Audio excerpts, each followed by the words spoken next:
Alright, hey there, welcome back. Today we have two cars. This one you already seen, this one you haven't seen, but I'm currently selling this one. It is for sale. So is that one, but it's gonna go up for auction. So, you know, it's gonna be for sale. Instead of doing just a regular video on this one specifically, I thought that we could compare both of them and see, you know, which one would be better for you or for me in this situation, and what is more comfortable depending on your needs, what you want, and also your likings, your taste. So, the Daihatsu Mira walkthrough versus Honda Street. Round one. Fight! This is the Acty HH3. So it's a 1995, I think. Yeah, I think it's 95 or 94, but either way, same thing. This is the Street 5 model, and this is a real walkthrough because it doesn't have the door on the other side, unlike some. It only has the sliding door on this side and the trunk. So this one is a little special though. They switched the little things, which I will get into later. But this one is also very heavily modified. You could take this as a modification or stock to stock, you know, whatever you want to think about it, because it does have all the stock amenities and comforts. That one though has a little extra, so you will have to take it a little, you know, a little faintly, a little differently. Let's get into this one first, and then we'll start comparing the both, because this one you haven't seen, unlike that one. This one has this cool little face right here. A lot of people swap out the faces. They put the classic face, they put the TRXX face, and they really just customize everything on this van. So this is the front half of it, and they added this cool hood scoop, which is actually functional, so we'll get into that. Other than that, this is a 1990 something, I'm not too sure, but it's the 90s generation of the walkthroughs, and it has those cool pop out, you know, mirror, and one on this side as well. So it's not the regular square one, it's kind of like a California type of mirror thing. If we take a look at the rims, it's sitting on some rays right now, so it's a pretty good rim. Also, cool little tire here, kind of sporty-ish look, and it's doing the same thing on the front and the back. Here we have the sliding door, like a little mailman. That's pretty cool. And here's where you can start to tell some of the differences. So let me get on the, right here. Here, we can see that is not stock. We have this cool Nardi wood grain steering wheel. It's very nice and shiny. We have the two seats in the back, which as you can see, isn't stock. Some of the seats that the walkthroughs came out with is a little bench or a little jump chair that will come out right here next to the wall. But this one has these nice couch looking seats, which are pretty comfortable, and a Graco baby chair thing, you know, in case you want to take a kid. The front one has this armrest right here, pretty comfy. And since it's an automatic, it's also pretty comfortable. You don't have to be switching through the gears. Although the automatic ones have longer gears, so theoretically it's more comfortable on the highway. But, you know, this wasn't ever meant to be on the highway. Another cool thing this has, cool radio connected to a screen at the top. We also have a speedometer right here. It's a digital readout, and it reads it out in miles instead of kilometers, in case you don't want to look at your speedometer right here and your tachometer. Another cool thing is, as you can tell, the whole front side dash is completely different. This whole thing was swapped out. From what I know, these came out with the thing right here, and this whole front console dash is aftermarket. It is not stock. We have vents there, two here straight at you so you don't get hot or cold, and we have a huge window on the side and on the front. You can just see everything, and cool big mirrors for visibility. I have my phone holder, my cup holder because it didn't come out with one, and my second cup holder, although I wouldn't trust it. It looks like it's about to, yeah, it's just for looks, I guess, performance maybe. We have lights here, vents there, another light there, and one more light right there. Yeah, right there. These vents right here are actually just air vents, like straight from outside. It's not air conditioning, nothing. It's a direct hole from outside, so it's just air pass through. So if you want air, you get it right there. If you want it, you can shut it with this lever and it closes the hole on the outside. So in case you want some fresh air, that's an option. We also have the regular climate controls that are down here. This one has AC, so you can choose between AC or fresh air. Also, if that's not enough for you, we have a fan. You know, Cool fan. So there's that. Now, the interesting thing about this one is, so if we turn on the ignition, it's with this button right here and this ETC reader, also another thing. So this window switch right here, it has two, as you can tell. Obviously that door doesn't have a real window, so this one, the bottom one, is for the driver door. Now, this one on the top, you may wonder what it's for. It's actually not just because this is the only part they could find, it's actually so that you could turn on the car. So this little button right here is your ignition lock. That's how you turn it on. You press this button, it goes into ignition, or what would be the key. And then if you hold it again, the car turns on. So now that the car's on, we can see that this turns on like this. That's how that screen looks, which is also connected to this radio. The radio has a USB connection. That's what is powering this thing currently, although you could wire it, which would look a lot nicer, which if I were to keep it, I would have done, but I'm not, it's for sale. So, but this cool thing right here,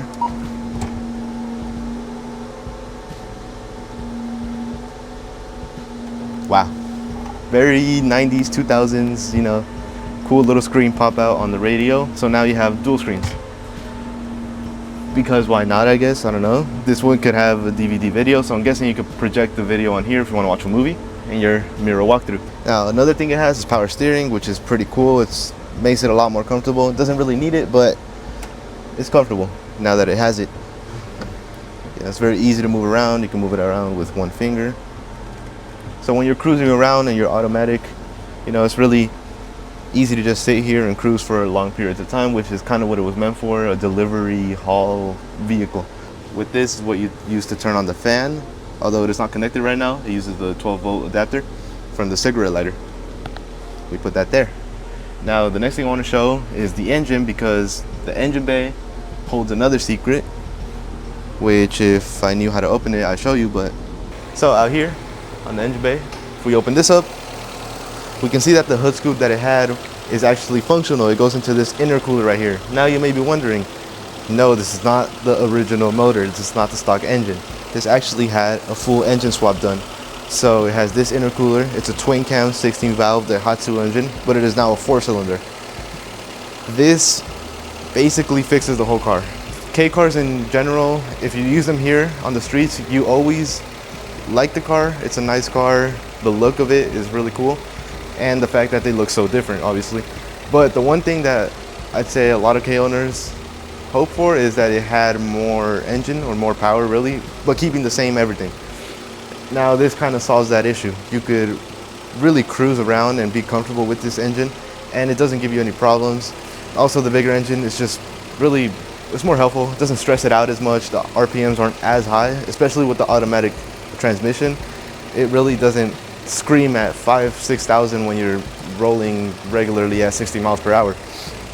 With this one, since it being 4-cylinder, being a twin cam, being turboed, it just makes a complete difference. It's a complete different car, and you still keep that same quirkiness, boxiness look while it's still being a K. And technically it still is a K since it is a same size 660, you know, it doesn't go over that. But let me give you some revs so you can hear it a little better.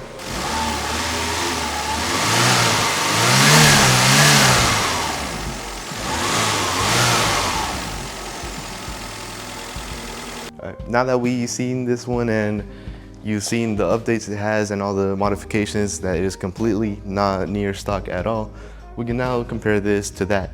I'm not gonna go too into depth into this one. I already have a whole separate video on this one and I explained everything that it has. It is already on my channel. It's probably like 2 videos back, I think. So this one is, you can go check that one if you want all the information, but I'm gonna go through it very quickly. Starting here, Hayashi 13 inches rims, new tires. It has a cool Mag Factory body kit, over fenders, side skirts, over fenders at the front, and it's intact to the door. We keep going forward. It has the Anthony Davis eyebrow up here. It has the rain guard, blacked out logos, tinted yellow headlights, orange blinkers, fog lights, and a cool lip diffuser spoiler at the front. California mirrors. It has the tint on the side. And if we look at the interior, it has a pretty clean interior. It's a stock interior for the most part. It has a Momo shifter, Momo pedals, and a Momo steering wheel. Also has the new LED flasher, the flare, from Japan as well. It has a cool little sun, what's it called? Solar panel to absorb energy, but it doesn't work, so I don't even know what it does. This one does have AC, power steering, and it's a 5-speed manual. Over here, it has the separated seats, not the bench seats, because it is not a regular acty. And it looks pretty clean for the most part. Not too rusty or anything. It's, in the inside, fairly clean. If we go towards the back, Street 5 decal, green, and we could also see a Mag Factory sticker just to show off. A street decal right here, blacked out logo again, and blacked out taillights. We also have this cool little dual back spoiler and diffusers in the bottom. You can see those little triangles right there. Same thing on the other side, so I'm not gonna go on this side, but that is what this has. It also has coil lowers to sit at the front, and on the back, I removed a leaf spring on each side to make it sit lower and match up with the front. So it does have many modifications, and other than that, a bunch of preventative maintenance. All the engine mounts are swapped out, all the filters are swapped out, fuel filter, oil filter, both air filters for the air conditioning and the engine itself. And it is very, very clean condition, and it's very good running condition. Nothing's leaking, everything's fine. As for maintenance on this one, I'm not sure, but it's running completely well. It's been being used even for a daily for a month, and everything is fine on it. There's no problems, it runs well, nothing leaks, and well, you see the engine and all the updates it has. Let's get into the real one-to-one comparison, because that's what these two specifically have. If we compare cargo spaces on the two, I think that one has more as they are sitting. If you were to take these two out, I think it would have a little more room, especially since it doesn't have the second seat next to the driver. So we have this whole area plus this little compartment next to the driver, and this one just has the back, as you can't really remove or fold down the front passenger of that one. So depending if you want to carry a lot of things, you know, if you really don't care, if you only have one driver, no passengers, you can choose between this and that. If it's only one person, you should lean more towards this maybe. If you plan to carry people instead of actual cargo, I'd lean more towards that. Second thing I'd say is the look, you know, whatever your taste is. If you like something that looks like a bread box, or something that looks like a bread box but with a face, you know, that's the difference. This one has this whole hood. That one doesn't even have a hood. It's just actually a rectangle. So that's the difference. This part right here, and then it goes up like this. That one has a flat face. So depending what type of person you are, that's gonna sway towards one or the other. This one doesn't have a lot of windows. I know some have windows on the left, the right, even the back. That one has windows all around. That one actually has 6 if you count the sides, or 8 if you count all around. Another thing you have to think about is how much driving you're gonna be doing and what type of driving you're gonna be doing. This one, if you drive a lot, and that one, if you really just wanna take it for a little enjoyment ride, take it out to shows, although you could do that with both, but if you do long distance type of driving, you plan to take it on trips to show off and do things like that, go to car shows that are pretty far from you, I'd say this one is a lot more comfortable. One, because it's automatic, and 2, because it has that new 4-cylinder engine with a turbo inside of it. And it's also a twin cam. It's probably pushing double, if not more than double the horsepower that thing is. So it's gonna be a lot more comfortable to drive longer times and longer distances. Another thing is that one is a 5-speed. So depending what type of person you are, if you don't mind the automatic or a manual car. I personally prefer the manual just because I like to go through the gears and drive with a clutch. But if you're the type of person that doesn't mind, I say you go for this with the automatic. If you are someone that likes manual like me as well, then it has to be something like that. Another thing about these is that most of them are automatic, but the ones that are manual, from what I know, unless you do a swap, they only come in 4-speed manuals. So as far as I've seen, unless you do a 5-speed swap or something like that, it's gonna come in a 4 manual. My next point that I want to get into, Honda. So not just the street, but for K cars, Honda has a huge community here in the States, as it actually came out here in a way. You know, Daihatsu is owned by Toyota and all of that, but Honda just has an enormous amount of people behind it and a big community that follows it. So you will find a lot of parts for this thing. I have found that anything that I've really needed and anything that I've looked for, I could easily buy, whether that be eBay or even local people that sell the parts for it. And it also shares technically, but people have found workarounds and different routes for parts that came out in cars here that also fit on this thing. And many other of the Honda K cars, for example, the Honda Beat shares a radiator with one of the Civics, I think. So people fit in the Civic radiator and you can swap that out. Oil filter is pretty easy to find. That's a regular USDM part. Oil, well, that's no problem. Sparks you could find easily, belts, timing belts, water pump, distributor, even whole transmissions. Really, with Honda, you have no problem looking for parts, especially if you're not using it as a daily and you just use it from time to time on the weekends. You won't have any problem with that. There's really no fear, I would say, with that. As opposed to the Mira. As we know, it is a Daihatsu. So I'm not saying that there isn't people behind that, but there definitely is a lot less and parts are harder to come by as well. They also still make streets up to this day, up to the 2026 years. So streets are still coming out, acties are still coming out, as opposed to the Daihatsu Mira walkthroughs. I think the 90s was the last ones that came out, or this generation. So if you are someone that is worried about parts or thinks about for some reason using it as a daily, which I don't blame you, I used the Beat as a daily for a couple months, I'd say stick with Honda. Or if you don't like the street in specific, find a different Honda K car because you will not miss out on parts with that one as opposed to this one. Next point is the price. I think that the price of that Honda Street all modded out is coming close to the price of this one stock. So if you find one by itself, no extras at all, I think that the Street currently is sitting almost at that price. So depending on your budget, that's gonna be a really big factor if you don't have enough for a walkthrough or something similar to this. The Streets seem to be a little more affordable. Obviously, they're more quantity, there's more of them that came out, and these are more rare. People have taken them, keep them, modified them, so it's hard to find an exact model that you want. If you want a complete stock one, it's gonna be even harder. I don't think there's any walkthrough that hasn't gone through any sort of modifications. And the Streets you can generally find decently stock, good taken care of. You can commonly find very good examples of them and in good condition. So your budget is gonna be a big factor that goes into play here. This walkthrough in specific is probably running about 10K, 12K, depending on what state. I think here in California, this is worth about 12K. And, you know, as well as I said, it's for sale. So, you know, if you're interested, give me offers, we can talk.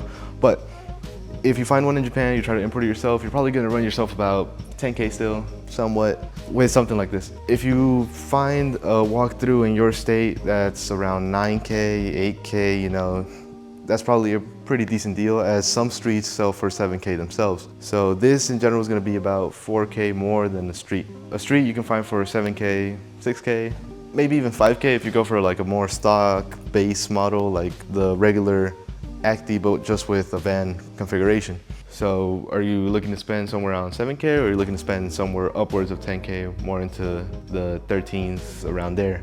That's gonna be depending on you and what you really wanna spend. To summarize everything and just bring it all to a wrap and quickly go over the points, if you are looking to drive a lot, you could do something like that with the engine swap, make it comfortable, automatic. If you're looking to go long distances and longer periods of time. If you wanna drive more streets, like slower speeds, and then that doesn't really matter, and you can lean more towards this. Another thing is the part availability.